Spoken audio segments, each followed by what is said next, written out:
आरोग्य जागृति। United sigma group Aurangabad ये हमेशा से आरोग्य क्षेत्र में नई नई तकनीक, नए मशीन्स और नए इन्वेंशन के लिए जाना जाता है। ये हमारे पूरे मराठवाड़े के लिए बड़े गर्व की बात है। ऐसा ही एक नया इन्वेंशन, नई तकनीक मराठवाड़े में पहली बार सिग्मा ग्रुप लेकर आए हैं, रोबोटिक सर्जरी, जिससे मराठवाड़े की जनता को बहुत फायदा मिलेगा। हम इसलिए कह रहे हैं कि आम जनता को इसका लाभ होगा। ये रोबोटिक मशीन कम खर्चे में ऑपरेशन करती है। इसके और भी फायदे हैं। ये पेनलेस है, यानी बिना दर्द के, बिना चीरा लगाए कम समय में ऑपरेशन करती है। आपको ज्यादा दिन हॉस्पिटल में एडमिट होने की जरूरत नहीं। मामूली सिर्फ 2 से 3 बारीक होल करके दूरबीन द्वारा ये सर्जरी होती है, जिसके कारण स्कार यानी टाकों के निशान भी नजर नहीं आते हैं। ये अत्याधुनिक, बिल्कुल ही नई तकनीक रोबोटिक सर्जरी मराठवाड़े में पहली बार 26 जून 2021 से मरीजों की सेवा के लिए शुरू हो रही है। इसकी जानकारी हमें यूनाइटेड सिग्मा के सर्वे सर्वा डॉक्टर उन्मेष टाकड़कर जी ने दी है और उस रोबोटिक मशीन का डेमो भी दिखाया। आइए हम आपको भी दिखाते हैं। सिग्मा ग्रुप ऑफ हॉस्पिटल की तरफ से जो नए नए इन्वेंशंस हो रहे हैं मेडिकल क्षेत्र में, उसमें एक बड़ा इन्वेंशन है कि रोबोटिक सर्जरी, जो पूरे वर्ल्ड में अभी रिसेंट इन्वेंशन माना जाता है और वो सभी क्षेत्र में आ रहा है। तो सर्जरी के लिए जो रोबोटिक सर्जरी है वो फर्स्ट टाइम मराठवाड़ा में अभी सिग्मा ग्रुप ऑफ हॉस्पिटल ने इंट्रोड्यूस किया है। ये रोबोटिक सर्जरी CMR सर्जिकल की तरफ से वॉरियसिस सिस्टम है, जो ओपन एंडेड सिस्टम है। और रोबोटिक सर्जरी के एडवांटेज ये है कि it is a very precise surgery होता है, 3 डायमेंशनल होता है, 3D इमेज होता है।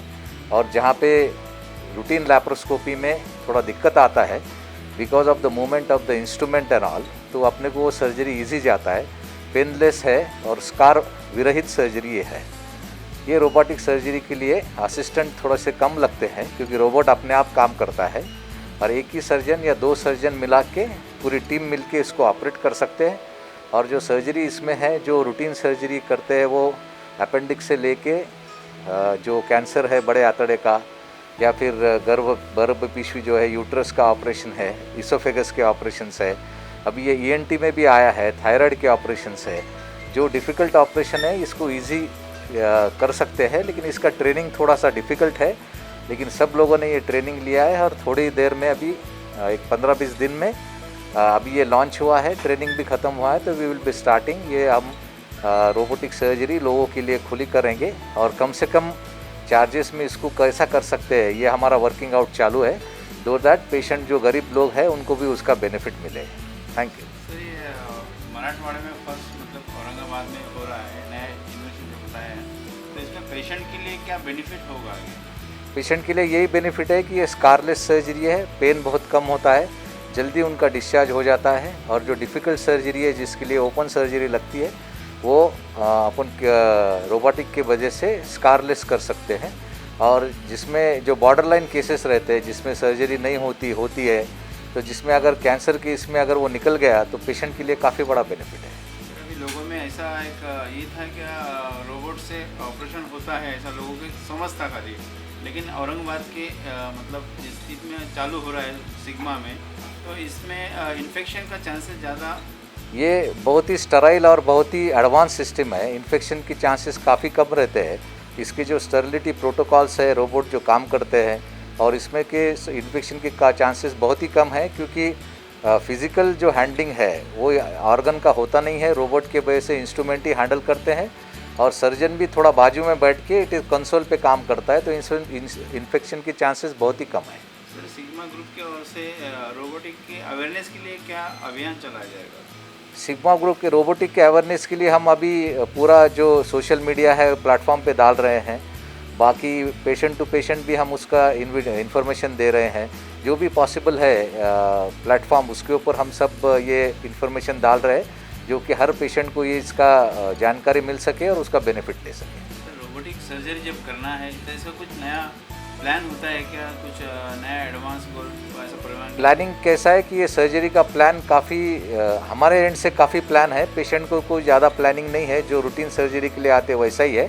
उनको सिर्फ मालूमात होना चाहिए कि रोबोटिक सर्जरी में क्या क्या कॉम्प्लिकेशन हो सकते हैं, रोबोटिक सर्जरी कैसी रहती है, उनको इन्फॉर्मेशन देते हैं।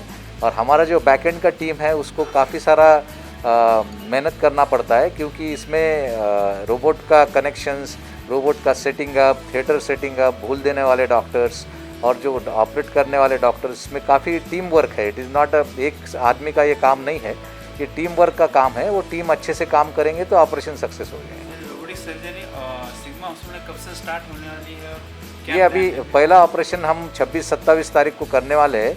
जो इसमें सबसे माहिर डॉक्टर है, जो शैलेश पुनतांबेकर जो है, वो सिग्मा ग्रुप को अटैच हुए हैं और वो मेरे दोस्त हैं।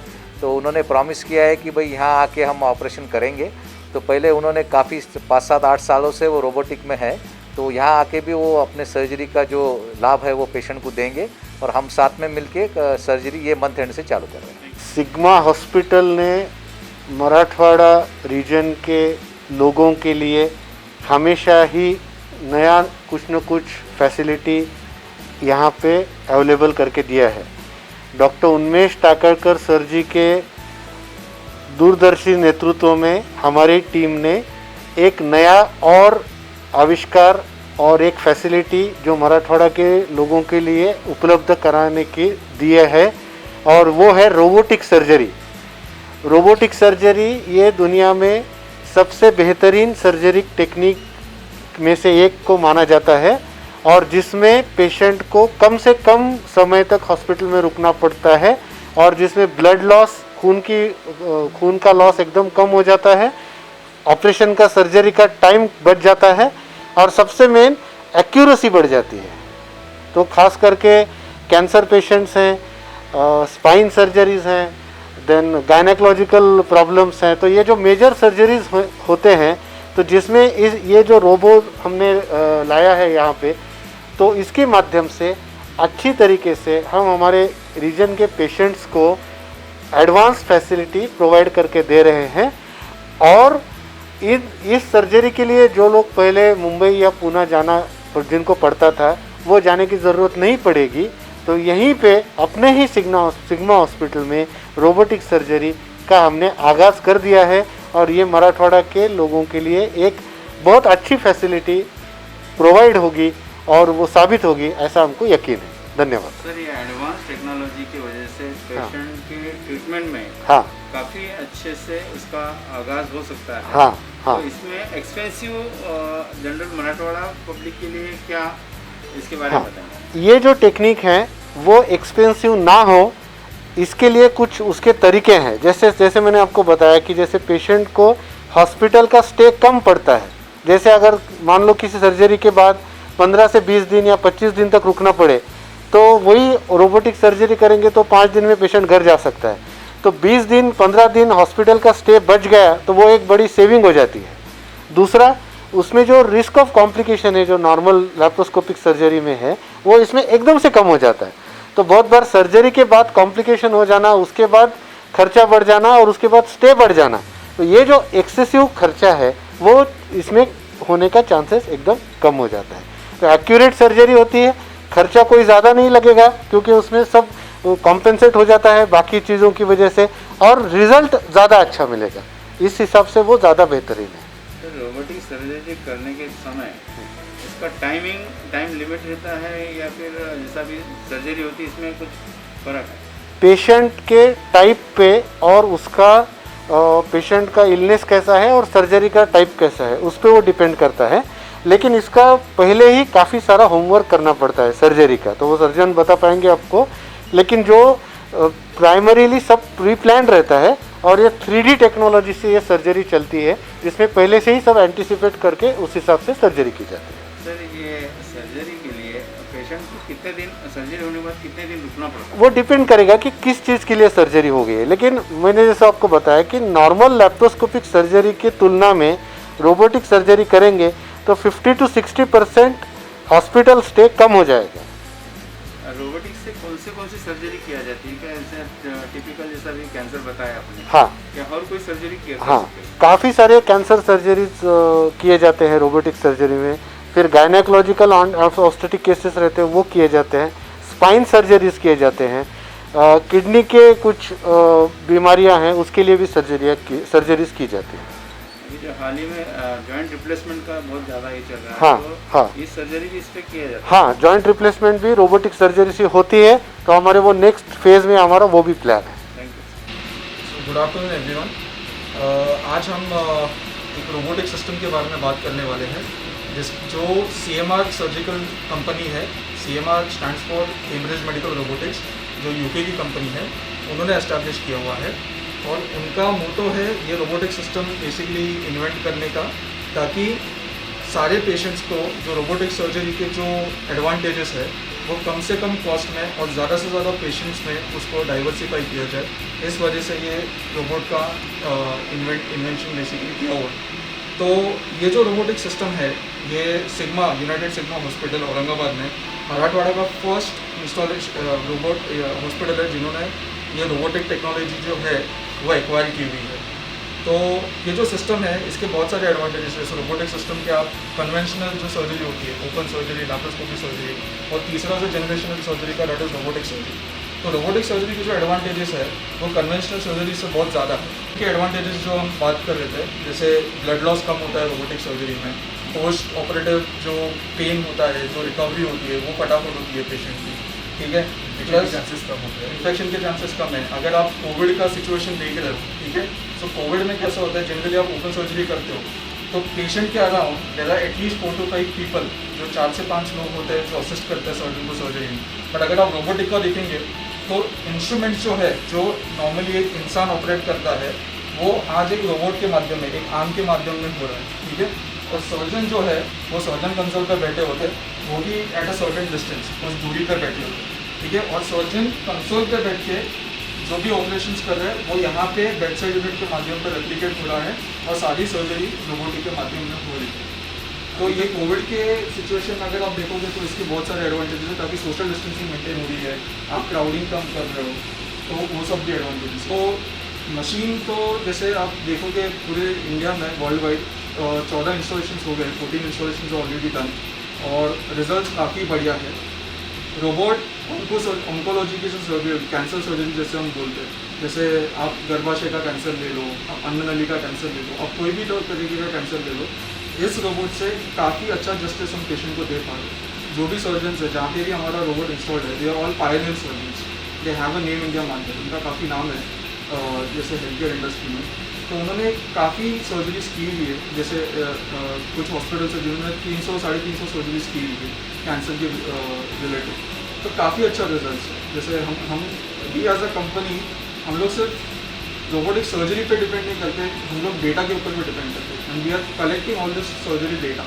हम लोग डेटा भी कलेक्ट कर रहे हैं और उस माध्यम से हम बता सकते हैं कि इसके रिजल्ट्स काफ़ी अच्छे हैं। जो एक्सपेक्टेड रिजल्ट्स है वो हम रोबोटिक के इस सिस्टम के माध्यम से दे पा रहे हैं।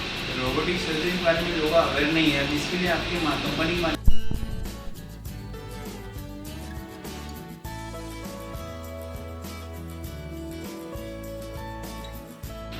आपके सामने अभी जीता रहता एग्जाम्पल कि TRD भी औरंगाबाद में भी एक रोबोट एक सर्जन ने एक्वायर किया हुआ है, ठीक है।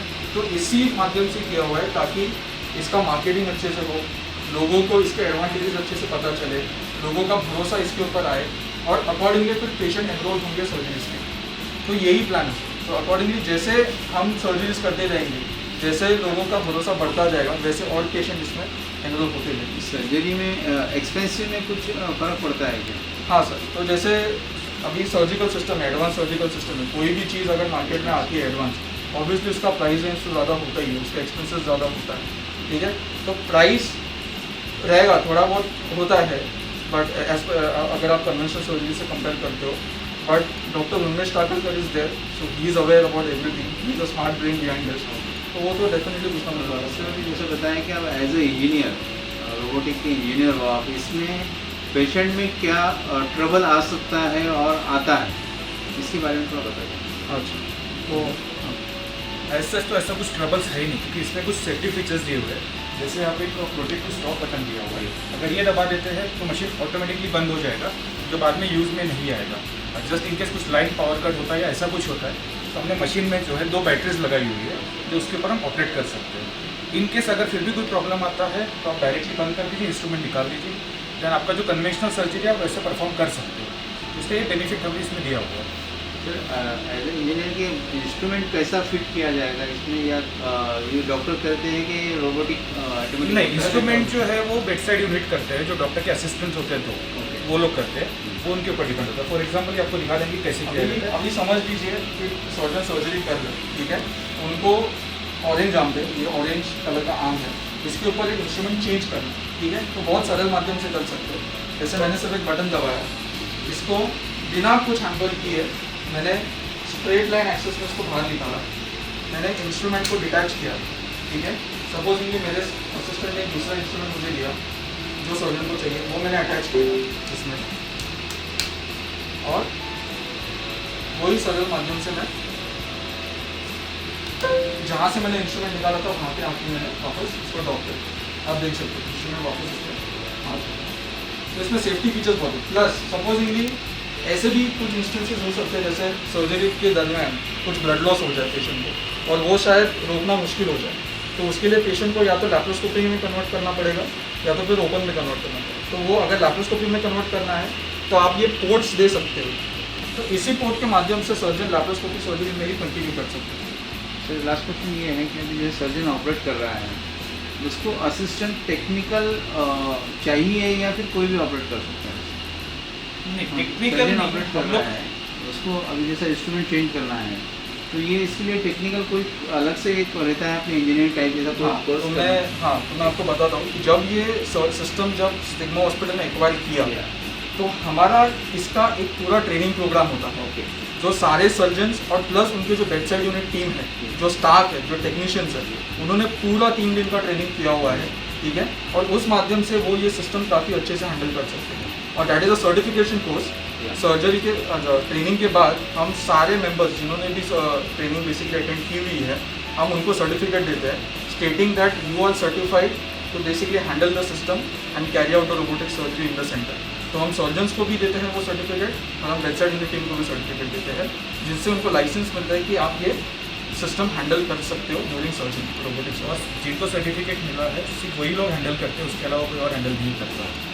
ये सर्टिफिकेट कोर्स के लिए कोई एजुकेशन ज़रूरी होता है क्या? नहीं sir, to be very honest, जिनको ओटी का बैकग्राउंड है, जिन्होंने ओटी में काम किया हुआ है, जिनको सर्जिकल एक्सपीरियंस है, they all can basically enrol.